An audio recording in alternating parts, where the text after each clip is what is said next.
உத்தரப்பிரதேச மாநிலம் வாரணாசி. 1828ஆம் ஆண்டு மௌல்யபந்தர் மற்றும் பகீரதி பாய் தம்பதியருக்கு குழந்தையாக பிறக்கிறாள் மணிகர்ணிகா. மணிகர்ணிகா தனது தாய் மற்றும் தந்தையுடன் மகிழ்ச்சியாக வளர்கிறாள். தனது 3 வயதில் மணிகர்ணிகாவின் தாயான பகீரதி பாய் நோயுற்று இறக்கிறார். இதன் காரணமாக தந்தையும் மணிகர்ணிகாவும் பித்தூர் நோக்கி நகர்கின்றனர். பித்தூரின் பேஷ்வா பாஜிராவ் நீதிமன்றத்தில் மணிகர்ணிகாவின் தந்தைக்கு வேலை வாங்கி தருகிறார்.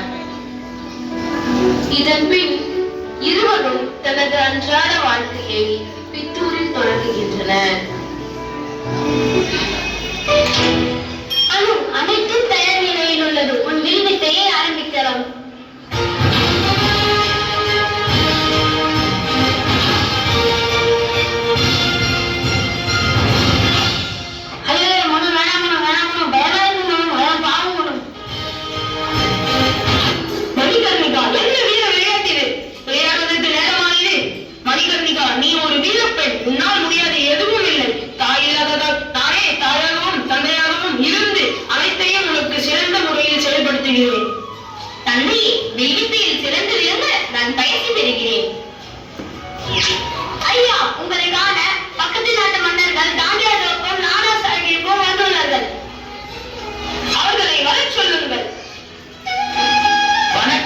மணிகர்ணிகாவை பார்த்து செல்லலாம் என வந்துள்ளோம்.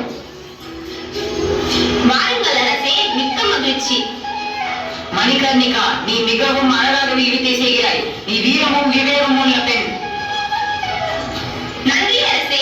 ஆங்கிலேயர்கள் நம் நாட்டை தன்வசப்படுத்தி வருகிறார்கள். ஆதலால் அவர்களை வீழ்த்த எனக்கு வான்பயிற்சி கற்றுத்தாருங்கள் அரசே. மிக்க மகிழ்ச்சி. இதோ வாளை பெற்றுக்கொள்.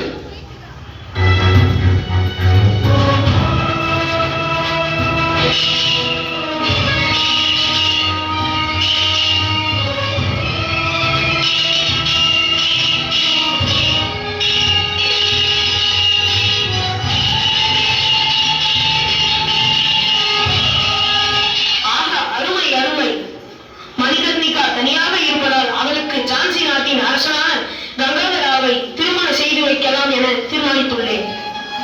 திருமணமா? அப்படி என்றால் என்ன? எனக்கு 12 வயதுதான் ஆகி உள்ளது. எனக்கு எதற்கு திருமணம்? நான் நிறைய படிக்க வேண்டும், வாழ்க்கையில் நிறைய சாதிக்க வேண்டும். நீ கங்காதராவை திருமணம் செய்வதால் ஜான்சியின் அரசியாக மாறப்போகிறாய். ஆஹா, மிக்க மகிழ்ச்சி. உடனே அதற்கான ஏற்பாடுகளை செய்வோம்.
மணிகர்ணிகாவை திருமணம் செய்ததில் மிக்க மகிழ்ச்சி. வரலாறு அவருக்கு புதிய பெயரை சூட்ட இருக்கிறது. மணிகர்ணிகா, இன்று முதல் நீ ஜான்சி ராணி லட்சுமிபாய்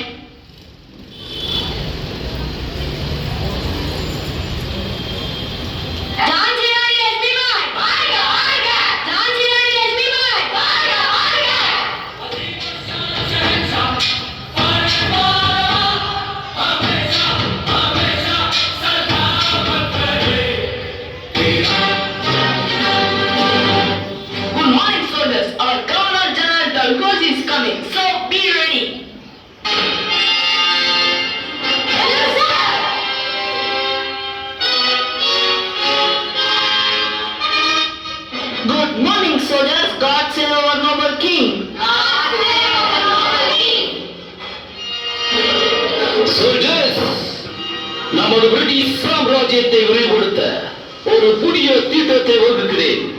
அது என்னவென்றால் டாக்டரின்ஸ் ஆஃப் லாக்ஸ். இத்திட்டத்தின்படி இந்திய மன்னர்கள் தங்களுக்கு ஆண் வாரிசு இல்லாமல் இறந்துவிட்டால் அவர்களுடைய பகுதிகளை நாம் வசப்படுத்திக் கொள்ளலாம். Super balls! இந்தியாவின் பல பகுதிகள் நாம் வசம் வரப்போகிறது. இன்னும் அதிகமாக இந்தியர்களை கட்டாயப்படுத்தி நம்ம ராணுவத்தில் சேர்த்து நம்ம பலத்தை வலுப்படுத்த வேண்டும்.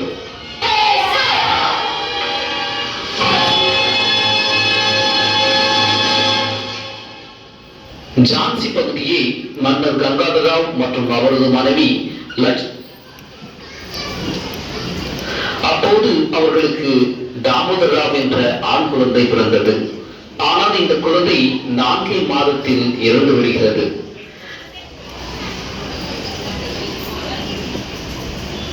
இப்போது பார்க்கலாம்.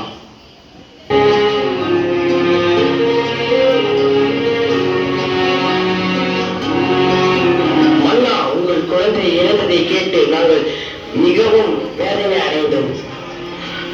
எனக்கு பின்னால் அவன் ஆட்சி செய்வான் என்று நம்பியிருந்தேன். ஆனால் அது இப்பொழுது இல்லாமல் போய்விட்டது. அரசே, நீங்கள் தவறாக நினைக்காவிடில் என்னுடைய மகனை உங்களுக்கு தத்துக் கொடுக்க ஆசைப்படுகிறேன். ஆமாம், இவனும் என் மகன் போல் இருக்கின்றான். இவனை இன்றே நான் தத்தெடுத்துக் கொள்கிறேன். ஆம் அரசே, ஆம், ஜான்சியின் புதிய வாரிசு இவன் தான். இவனுக்கு நம் மகனின் பெயர் தாமோதர் ராவ் என்ற பெயரே வைத்துக் கொள்ளலாம். இளவரசர் தாமோதரராவ்! இளவரசர் தாமோதரராவ்! இளவரசர் தாமோதரராவ்! ஐயோ, என் நெஞ்சு வலிக்கிறது. ஐயோ அரசே, அரசர் இறந்து விட்டார். ஐயோ அரசே, என்னை இப்படி தனியாக விட்டுவிட்டேன். நீங்கள் இல்லாமல் நான் எப்படி இருக்க போகிறேன்? என்னை விட்டு ஏனையோ ஒரு கொள்ளை புயலடித்தால் சகிய செஞ்சுட தாங்கிடும். அரசே, ஒரு ஆபத்து. என்ன சொல்லுங்கள்? ஆங்கிலேயர்கள் புதிதாக ஒரு சட்டம் ஒன்று கொண்டு வந்திருக்கிறார்கள். ஆண் வாரிசு இல்லாமல் அரசர் இறந்து விட்டால் அந்த நாடு முழுவதும் ஆங்கிலேயர்கள் வசமாகிவிடும். எனக்கு தான் ஒரு ஆண் வாரிசு உள்ளதே. ஜான்சி என்னுடையவன். இதை நான் யாருக்கும் விட்டு தர மாட்டேன்.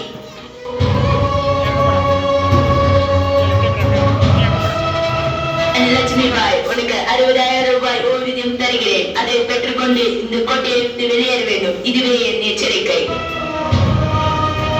எனக்கு தாமோதரன் என்ற மகன் இருக்கிறான். அவனுக்கு அரசாங்கம் உரிமை வழங்குமாறு நான் நீதிமன்றத்தில் முறையிடுவேன். He is not your own child. He is an adopted child. அந்த ஆங்கிலேயர்களுக்கு எவ்வளவு